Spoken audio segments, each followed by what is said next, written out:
Let's Mic Global news.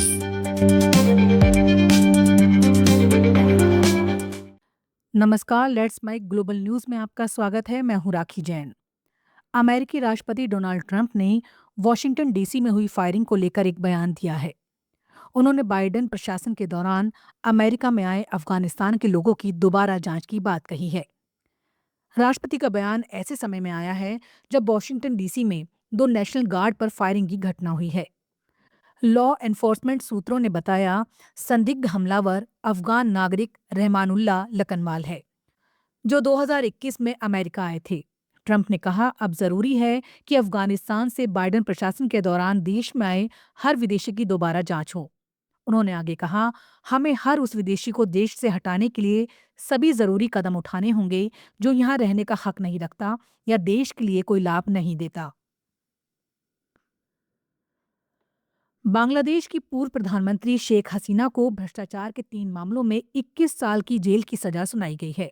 ये मामले सरकारी जमीन के गलत तरीके से आवंटन से जुड़े थे।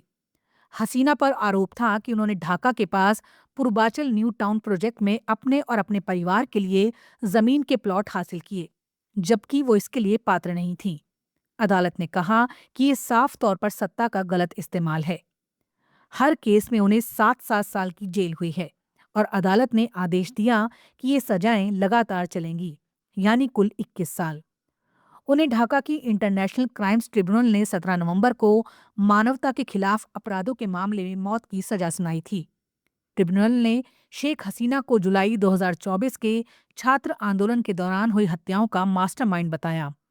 वहीं दूसरे आरोपी पूर्व गृह मंत्री असदुज्जमान खान को भी हत्याओं का दोषी माना और फांसी की सजा सुनाई। इंडोनेशिया के सुमात्रा द्वीप पर 6.3 तीव्रता का तेज भूकंप आया है। ये भूकंप आचे प्रांत के पास 10 किलोमीटर गहराई में आया। अभी तक किसी के मारे जाने या नुकसान की खबर नहीं आई है। इंडोनेशिया में पहले से ही साइक्लोन सैन्यार की वजह से भारी बारिश हो रही है, जिससे बाढ़ और लैंडस्लाइड बढ़ गए हैं। यहाँ बाढ़ से अब तक 28 लोगों की मौत हुई, जबकि दर्जनों लापता हो गए हैं। करीब 2000 घर पानी में डूब गए। वहीं 2800 से ज्यादा लोग घर छोड़कर सुरक्षित जगहों पर पहुंचाए गए। हांगकांग में ताइपो नाम के जिले में बुधवार को एक बड़े रिहायशी कॉम्प्लेक्स में आग लग गई थी। ये 77 साल में लगी सबसे भीषण आग बताई जा रही है। इस हादसे में अब तक 55 लोगों की मौत हो चुकी है, जबकि 76 गंभीर रूप से घायल हैं। वहीं करीब 280 लोग लापता हैं। ये कॉम्प्लेक्स कुल 8 इमारतों का था, जिनमें हर इमारत 35 मंजिल की थी। इसमें करीब 2000 अपार्टमेंट थे। वॉन्ग फुक कोर्ट के टावर बांस की मचान से ढके हुए थे। 4 इमारतों में लगी आग पर लगभग 10 घंटे बाद सुबह तक काबू पा लिया गया। 3 इमारतों में आग पर 20 घंटे बाद भी काबू नहीं पाया जा सका है। मामले में पुलिस ने ठेकेदार समेत 3 लोगों को गिरफ्तार भी किया है। इन पर आग के मामले में लापरवाही या गैर इरादतन हत्या का शक जताया गया है। पुलिस ने इसके बारे में ज्यादा जानकारी नहीं दी है। वहीं 7 दिसंबर को होने वाले चुनाव से पहले चुनाव प्रचार गतिविधियां स्थगित कर दी गई हैं। जर्मनी ने रूस पर आरोप लगाया है कि वो यूक्रेन जंग खत्म करने के लिए किसी तरह का समझौता करने को तैयार नहीं दिख रहा है। जर्मनी के रक्षा मंत्री बोरिस पिस्टोरियस ने संसद में कहा कि रूस ने यूक्रेन के लिए तैयार की गई नई शांति योजना पर कोई सकारात्मक प्रतिक्रिया नहीं दी है। उन्होंने कहा कि रूसी राष्ट्रपति पुतिन के बयानों में शांति की कोई इच्छा नहीं दिखती। बोरिस ने कहा, पुतिन की प्रतिक्रिया से साफ है वो किसी तरह का समझौता नहीं करना चाहते।